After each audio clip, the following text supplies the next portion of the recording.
Hello friends, welcome to grow with Civi. तो आप सभी का स्वागत है आपके अपने चैनल ग्रो विद सिवी पर। तो देखिए, आज हमारी सीटीपी की थर्ड क्लास है। आप सभी को पता होगा इस सीरीज़ में हम क्या कर रहे हैं, सीटीपी में पूछे जाने वाले अब तक जितने भी आपके सीटेट के एग्जाम हुए हैं 2011 से लेकर 2022 तक, आपके मोस्ट इंपॉर्टेंट क्वेश्चंस की पीडीएफ्स तैयार की गई हैं। उसी पीडीएफ से मैं आपको क्वेश्चंस प्रोवाइड कर रही हूँ। मोस्ट इंपॉर्टेंट क्वेश्चंस हैं, ये आपको मिस नहीं करने हैं, ठीक है। इससे पहले देखिए 2 क्लासेस कंप्लीट हो चुकी है। मैंने इसी चैनल पर आपको प्लेलिस्ट मिल जाएगी सीटीपी इंपॉर्टेंट क्वेश्चन या फिर सीटीपी प्रैक्टिस सेट के नाम से। आप वहाँ पर जाकर के सारी क्लासेस को वॉच कर सकते हैं।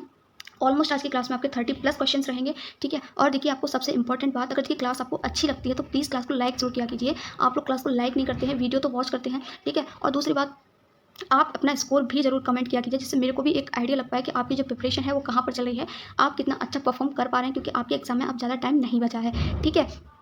और आपको सिर्फ स्कोर ही कमेंट नहीं करना है। आपका अगर कोई भी क्वेश्चन मिस्टेक हुआ है, आपका जो है कोई भी आंसर आपसे गलत हुआ है, तो आपको क्या करना है, उस क्वेश्चन का कॉन्सेप्ट आपको समझना है। समझने के बाद फिर से क्वेश्चन को अटेम्प्ट करना है।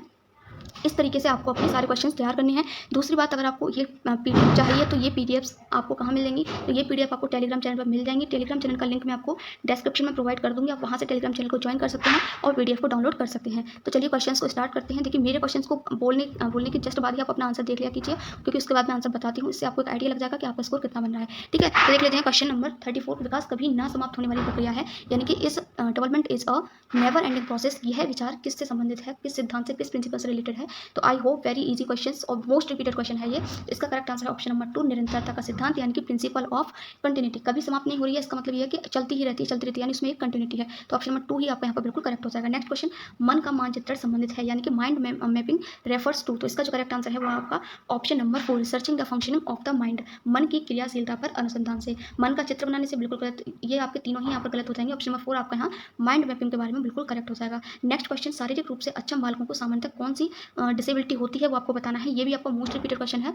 जो चिल्ड्रन जो है ऑर्थोपेडिकली इम्पेयर्ड चिल्ड्रन होते हैं, उनको कौन सी डिसेबिलिटी होती है जनरली, वो आपको बताना है। तो इसका जो करेक्ट आंसर है वो ऑप्शन नंबर 3, इसको हम कहते हैं डिस्ग्राफिया। नेक्स्ट देख लेते हैं क्वेश्चन। अगर मैं बात करूँ, देखिए यहाँ पर डिस्कैल्कुलिया की, तो ये आपकी होती है गणित से संबंधित। अगर किसी को बच्चे को कैलकुलेशन से रिलेटेड कोई भी प्रॉब्लम है, मीन्स उसको क्या है, डिस्कैल्कुलिया है। और आपका अगर हम बात करें डिस्थी में, ये आपके तनाव संबंधी होता है। और आपका बच्चा डिस्लेक्सिया, ये आपको पढ़ने से संबंधित होता है, ठीक है। नेक्स्ट हम देख लेते हैं, चिंतन की सूचना प्रक्रमण सिद्धांत में निम्नलिखित चरण आते हैं। जो सूचना प्रक्रमण सिद्धांत होता है उसमें कौन कौन से स्टेप्स आते हैं, 4 स्टेप्स यहाँ पर आपको दिए गए हैं, ठीक है, वो आपको बताने हैं।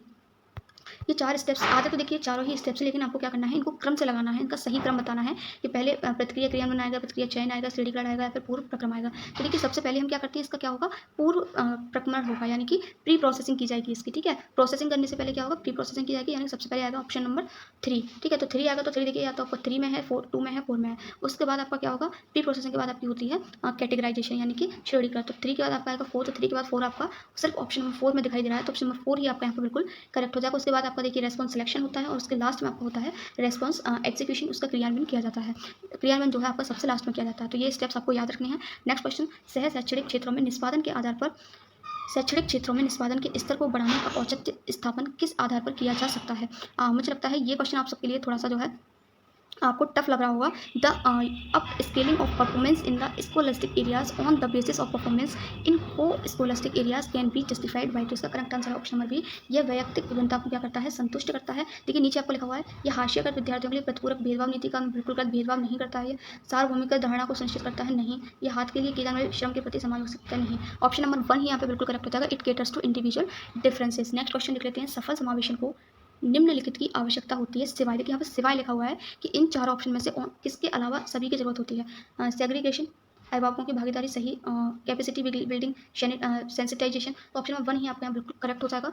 सेग्रीगेशन हमें नहीं करना है, और पृथक्करण अलगाव नहीं करना है कि अलग अलग आपने अलग अलग कल्चर से जो लोग हैं उनको अलग अलग बिठा दिया। नेक्स्ट क्वेश्चन है, मोनिका जो गणित की शिक्षिका है, राधिका से एक प्रश्न पूछती है। राधिका से कोई उत्तर ना मिलने पर वह तुरंत मोहन से दूसरा प्रश्न पूछती है। जब उसे महसूस होता है कि मोहन उत्तर बताने में संघर्ष कर रहा है, यानी कि वो उत्तर नहीं दे पा रहा है, तो वह क्या करती है, अपने प्रश्न के शब्दों को बदलती है। मोनिका की यह प्रवृत्ति यह प्रदर्शित करती है कि वह, तो ये मोनिका की जो प्रवृत्ति है, उसने क्वेश्चन को वर्ड्स को चेंज किया, यह प्रवृत्ति क्या कहलाती है, अपने सवाल के प्रति थोड़ा घबरा गई थी, बिल्कुल गलत। मोहन का पक्ष लेकर लिंग भूमिकाओं में रूढ़िबद्धता को बढ़ावा दे रही है, बिल्कुल सही बात है। उसने क्या किया है, मोहन का पक्ष लिया है।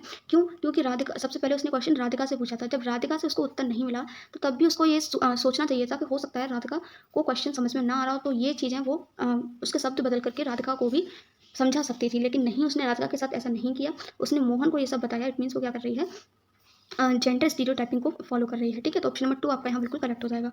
नेक्स्ट क्वेश्चन, सीखने के लिए आकलन निम्न का ध्यान है सिवाय, यानी कि assessment for learning takes into account the following except, यानी कि इनमें से कौन सा ऐसा है पॉइंट जो सीखने के लिए आकलन का ध्यान नहीं रखता है, वो बताना है। तो विद्यार्थियों की आवश्यकताएं, विद्यार्थियों की त्रुटियां, विद्यार्थियों की अधिगम शैलियाँ, विद्यार्थियों की क्षमता। तो ऑप्शन नंबर 1 आपका यहाँ बिल्कुल करेक्ट है, नीड्स ऑफ स्टूडेंट। बाकी विद्यार्थियों के मिस्टेक्स का ध्यान रखता है सीखने के लिए आकलन, मिस्टेक्स को इंप्रूव करता है, और लर्निंग स्टाइल स्टूडेंट की और इनकी स्टूडेंट्स की स्ट्रेंथन का। तो ऑप्शन नंबर 1 यहाँ बिल्कुल करेक्ट हो जाएगा। नेक्स्ट क्वेश्चन, प्रकृति पोषण विवाद में निम्न में से किससे संबंधित है, यानी कि the nature nurture debate refers to आनुवंशिक एवं वातावरण, व्यवहार एवं वातावरण, वातावरण एवं जीव विज्ञान, वातावरण एवं पालन पोषण। तो इसका जो करेक्ट आंसर वो ऑप्शन नंबर 1 ही है, आनुवंशिकी एवं वातावरण। ये दोनों ही चीज़ें आपके प्रकृति पोषण विवाद में रेफर्स की जाती हैं। नेक्स्ट, रिया कच्चा पिकनिक करने हेतु ऋषभ से सहमत नहीं है। वह सोचती है कि बहुमत के अनुकूल बनाने के लिए नियमों का संशोधन किया जा सकता है।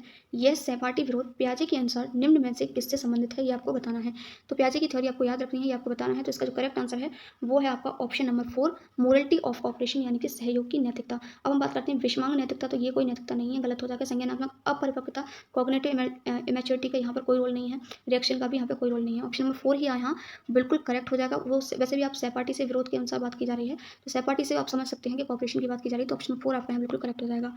नेक्स्ट क्वेश्चन, निम्न में से कौन सा सीखने की शैली का एक उदाहरण है, which of the following is an example of learning style, इसमें से कौन सी है, उसका एग्जाम्पल कौन सा है वो बताना है। तो इसका करेक्ट आंसर है विजुअल, यानी कि जिसको हम चाचोस बोलते हैं। चाचोस अगर आपको समझ में नहीं आया तो विजुअल से आप इसको पहचान सकते हैं।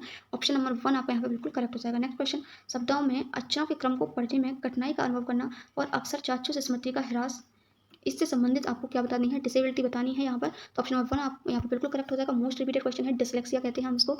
नेक्स्ट क्वेश्चन, सिद्धांत चित्र ब्लैंक के द्वारा नवीन अवधारणाओं की समझ बढ़ाते हैं, यानी कि concept maps are most likely to increase understanding of new concept. तो इसका जो करेक्ट आंसर हो जाएगा वो हो जाएगा ऑप्शन नंबर 4, तर्कपूर्ण ढंग से सूचनाओं की व्यवस्थित करने की योग्यता को बढ़ाने, increasing ability to organise information logically. सिद्धांत चित्र तर्कपूर्ण ढंग से सूचनाओं की व्यवस्थित करने की योग्यता को बढ़ाने के द्वारा नवीन धारणाओं की समझ को बढ़ाते हैं। नेक्स्ट क्वेश्चन, एक आंतरिक बल जो प्रोत्साहित करता है और व्यवहारपरक प्रतिक्रिया के लिए बाध्य करता है एवं उस प्रतिक्रिया को विशिष्ट दिशा उपलब्ध कराता है, उसे हम क्या कहते हैं। तो इसका करेक्ट आंसर है ऑप्शन नंबर आपका 1, इसको हम कहते हैं मोटिव, यानी कि अभिप्रेरणा। यही हमें क्या करता है, मोटिवेट करता है किसी भी चीज़ को करने के लिए, किसी भी एक्शन को करने के लिए, कोई भी रेस्पॉन्स करने के लिए हमें कौन प्रेरित करता है, तो वो करता है हमारा मोटिव, यानी कि क्या उद्देश्य हमें किसी चीज़ को लेकर के। नेक्स्ट क्वेश्चन, 48 कोहल वर्ग के सिद्धांत के पूर्व परंपरागत स्तर के अनुसार कोई नैतिक निर्णय लेते समय एक व्यक्ति इनमें से किस तरफ प्रवृत्त होता है, ये आपको बताना है। कौन सा है, तो पूर्व परंपरागत स्तर, यानी कि प्री कन्वेंशनल स्टेज की यहाँ पर बात हो रही है। तो इसका करेक्ट आंसर है ऑप्शन नंबर 4, ये आपका रिलेटेड है प्री कन्वेंशनल से अंतर्निहित संभावित दंड, यानी कि potential punishment involve. Next question, 49 निम्न में से कौन सा सृजनात्मकता यानी क्रिएटिविटी से कौन सा रिलेटेड है। Most repeated and very easy question. ये सृजनात्मकता का संबंध होता है अपसारी चिंतन से, डाइवर्जेंट थिंकिंग से। और इंटेलिजेंस यानी बुद्धि का चिंतन बुद्धि किससे रिलेटेड होती है, तो वो रिलेटेड होती है कन्वर्जेंट थिंकिंग यानी कि अभिसारी चिंतन से। नेक्स्ट क्वेश्चन, सुरेश सामान्य रूप से एक शांत कमरे में अकेले पढ़ना चाहता है जबकि मदन एक समूह में अपने मित्रों के साथ पढ़ना चाहता है, यह उनकी में भिन्नता के कारण है। ये किस चीज़ की, इसमें किस चीज़ का जो है भिन्नता है जिसके कारण ऐसा है। तो इसका करेक्ट आंसर ऑप्शन नंबर 2 है, अधिगम शैली, यानी कि उनकी अपनी अपनी क्या है, लर्निंग स्टाइल है।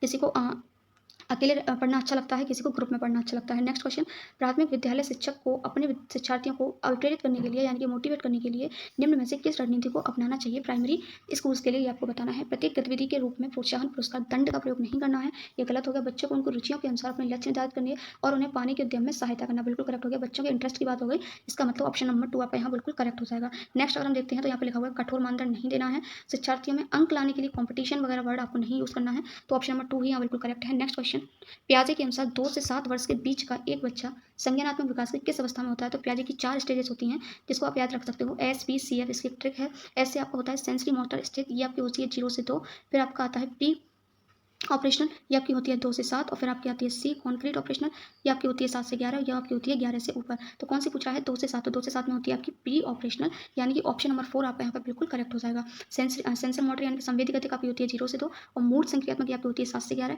और फॉर्मल ऑपरेशनल ये आपकी होती है 11 से ऊपर, औपचारिक संक्रियात्मक। नेक्स्ट क्वेश्चन, बाल केंद्रित शिक्षा में शामिल है। बाल केंद्रित शिक्षा में क्या इंक्लूड होता है, बच्चे को कोने में बैठाना, बिल्कुल नहीं। बाल केंद्रित शिक्षा का मतलब बच्चा उसमें एक्टिव हो, इंटरेस्टेड हो, प्रतिबंधित प्रवेश प्रतिबंध नहीं लगाना है, वे गतिविधियाँ जिनमें खेल शामिल नहीं होते, बिल्कुल गलत। पूर्व संक्रियात्मक यानी कि सॉरी गलत प्रिंट हो गया है, यहाँ पे लिखा हुआ है hands on activity for kids, यानी बच्चों को हस्तपरक, यानी कि जो एक्टिविटी जो है बच्चे खुद अपने हैंड से करें, ऐसी एक्टिविटी को इंक्लूड करना। तो ऑप्शन नंबर 4 ही आपका यहाँ पे बिल्कुल करेक्ट हो जाएगा। नेक्स्ट क्वेश्चन, बाल केंद्रित, ये वही क्वेश्चन रिपीट हो गया। बच्चों के लिए हस्तपरक गतिविधियाँ इसका करेक्ट आंसर है। नेक्स्ट है, बच्चों के बारे में निम्न कथनों में से कौन से सही है? जो सही स्टेट में आपको ऑप्शन है वो आपको बताना है। बच्चे जानकारी के निष्क्रिय प्राप्त करता है, बिल्कुल कतक बिल्कुल रॉन्ग है ये। बच्चे क्या होते हैं? एक्टिव होते हैं। ये किसने कहा था? प्याजे ने कहा था। बच्चे समस्या समाधान करता है, बिल्कुल सही। बच्चे वैज्ञानिक शोध करता है, ये भी सही है। बच्चे पर्यावरण के सक्रिय अन्वेषक हैं, ये भी सही है। तो बी, सी और डी आपका यहाँ बिल्कुल करेक्ट हो जाएगा। तो ऑप्शन नंबर 1 आपका इस हिसाब से यहाँ पर बिल्कुल करेक्ट हो जाएगा। नेक्स्ट क्वेश्चन देख लेते हैं। कोई शिक्षिका अपने विद्यार्थियों को ऐसा क्या कहे कि उन्हें भीतरी प्रेरणा के साथ कार्य करने के लिए प्रोत्साहित कर सके? यानी कि देखिए, आपके 2 मोटिवेशन होते हैं, एक तो इनर मोटिवेशन, एक आउटर मोटिवेशन। आउटर मोटिवेशन का मतलब होता है जैसे आपको बोल दिया जाए कि अगर आप टेस्ट में अच्छा मार्क्स लाते हो तो आपको ट्रॉफी दी जाएगी, या फिर आपको कोई भी न्यू गिफ्ट दिया जाएगा, फ़ोन दिया जाएगा, जो भी। तो वो आपका हो गया आउटर। ठीक है, अगर इनर की बात करें तो आपके अंदर खुद से प्रेरणा हो किसी चीज़ को लेने की, तो वो होता है आपका इनर। तो वही आपको यहाँ पर पूछा है कि उसके लिए कौन सा सबसे बेस्ट रहेगा। तुम उसके जैसे क्यों नहीं हो सकते? देखो, उसने इसे एकदम ठीक कर दिया, तो ऐसा नहीं करना है। बच्चों से यही कहना है कि तुम उसके जैसे क्यों नहीं हो सकते, एक दूसरे से कंपेयर नहीं करते। काम कल जल्दी करो तो तुम्हें एक ट्रॉफी मिलेगी। देखिए, ट्रॉफी हमारा कैसा हो गया? आउटर हो गया। ये हम रिवॉर्ड दे रहे हैं इसको, तो उसको बाहरी मोटिवेशन मिलेगा, ना कि आंतरिक। इसे करने की कोशिश करो और तुम सीख जाओगे। मैं सीखना विद्यार्थी की आंतरिक पीड़ा है, जबकि किसी से पहले कार्य समाप्त कर प्रेरित करने में कार्य करने वाला व्यक्ति बाहरी प्रेरणा के रूप में कार्य कर रहा है। तो ऑप्शन नंबर 3 ही आपका यहाँ पर बिल्कुल करेक्ट हो जाएगा। नेक्स्ट क्वेश्चन देख लेते हैं। 56, भाषा विकास के लिए संवेदनशील समय निम्न में से कौन सा है? यानी कि आपको ये बताना है कि सबसे अच्छा, सबसे सेंसिटिव पीरियड कौन सा होता है लैंग्वेज को लर्न करने का, वो आपको बताना है। तो ऑप्शन नंबर 3 आपका यहाँ बिल्कुल करेक्ट हो जाएगा। प्रारंभिक बचपन का समय, यानी कि अर्ली चाइल्डहुड पीरियड, लगभग आपका होता है 2 से 5 वर्ष का। ठीक है, वैसे भी आपका नोम चॉम्स्की ने कहा था कि 5 वर्ष तक ही आप जो है लैंग्वेज को बहुत अच्छे से, ये एक सेंसिटिव पीरियड होता है लैंग्वेज को लर्न करने का, इसमें आप बहुत अच्छे से लैंग्वेज को लर्न कर सकते हैं। नेक्स्ट, अक्वायर भी कर सकते हैं। ठीक है, जीन पियाजे के अनुसार अधिगम के लिए निम्न में से क्या आवश्यक है? यानी कि अकॉर्डिंग टू जीन पियाजे इनमें से कौन सा लर्निंग के लिए नेसेसरी है, वो आपको बताएं। वयस्कों के व्यवहार का अवलोकन, ईश्वरीय न्याय पर विश्वास, शिक्षकों और माता पिता द्वारा पुनर्वलन, शिक्षार्थियों के द्वारा पर्यावरण की सक्रिय खोज, बिल्कुल करेक्ट। ऑप्शन नंबर 4 आपका बिल्कुल करेक्ट हो जाएगा। Active exploration of the environment by learner, यानी कि बच्चे क्या है यहाँ पर एक्टिव हैं, वो कुछ खोजबीन कर रहे हैं। तो ऑप्शन नंबर 4 आपका यहाँ बिल्कुल करेक्ट हो जाएगा। नेक्स्ट है जेंडर इज, तो जेंडर क्या है? हमारी एक सामाजिक संरचना होती है। तो ऑप्शन नंबर 3 आपका यहाँ बिल्कुल करेक्ट हो जाएगा। मोस्ट रिपीटेड क्वेश्चन है, याद रखना, सोशल कंस्ट्रक्ट होता है जेंडर। ठीक है, नेक्स्ट, अनुसंधान सुझाते हैं कि एक विविध कक्षा में अपने विद्यार्थियों से शिक्षक की अपेक्षाएं विद्यार्थियों के अधिगम का क्या होती हैं, वो आपको बताना है। यानी कि जो रिसर्च है वो सजेस्ट करते हैं कि एक विविध कक्षा में अपने विद्यार्थियों से शिक्षिका की अपेक्षा, यानी कि जो टीचर हैं उनकी अपेक्षाएं विद्यार्थियों के अधिगम का एकमात्र निर्धारक होती हैं। बिल्कुल गलत, एकमात्र बात आ गई ना, के साथ संबंधित नहीं मानी जानी चाहिए, बिल्कुल गलत। पर कोई प्रभाव नहीं छोड़ती, बिल्कुल गलत।